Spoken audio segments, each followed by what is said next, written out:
ବର୍ତ୍ତମାନ କହିଲେ ଆଜଷ୍ଟର ତମର ଦିବକରା ଅଛି ତମକୁ ମିଳିବନି। ଟଙ୍କା 15-20 ହଜାର ଦେଲେ ତମର ହେଇଯିବ।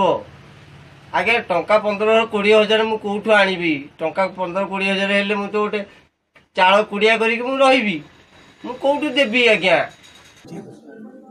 ଏଇନା ଆସିକି ଦେଖିବା ପରେ ଆପଣ ମୋଠୁ ବାଇଟ୍ ଶୁଣୁଛନ୍ତି। ଏ କଥା ଉପରେ ମୋର କହିବା କଥା, ଯଦି ପ୍ରକୃତରେ ମୃତ୍ୟୁ ଯେଉଁ ଲୋକଟିର ହେଇଛି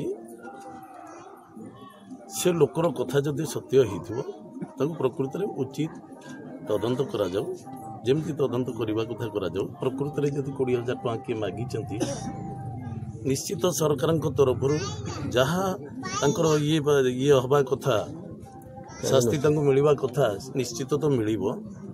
କିନ୍ତୁ ମାନବିକତା ଦୃଷ୍ଟିରୁ ମୁଁ କହିବି ଏ ଘଟଣାଟିକୁ ଏଭଳି ଭାବରେ କରିଛନ୍ତି। ଦେଖନ୍ତୁ 3-4 ଦିନ ଗୋଟେ ଭାଇରାଲ କରିକି ଛାଡ଼ିଲେ 3-4 ଦିନ ଭିତରେ ସେ ଲୋକଟି ମରିଯାଇଛି। ये गोटे उद्देश्यमूलक घटना गोटे घटी बोली मैं भावुची। तेणु मु अनुरोध करी आपण मानकर टीवी मीडिया माध्यम रे अनुरोध करी आपको उचित तदंत करी आपरे दृढ़ कार्यानुष्ठान ग्रहण करा जाऊ। कहीं ना गोटे भाइराल पे गोटे जीवन चलो एमती घटना आहरी आगामी दिन में बेसी न घटू, कहीं ये भाइराल हवा द्वारा गोटे जीवन चलीगला बोली मु अनुभव करुच्ची। तेणु आपण मानक अनुरोध आपण मानक टीवी मीडिया माध्यम रे आर प्रकृत सत्यासत्य लोकलोचन को आसू, अंचलवासी माने जानतु, सारा ओडिशावासी माने जानतु, समस्ते जानतु जे प्रकृत रे ए लोकटी कहीं मरीची। कारण आमर लोक आम सरपंच आमर कहवा कथा जो बात्या होता से अलरेडी ना चढ़ी जाइए घर पाइबा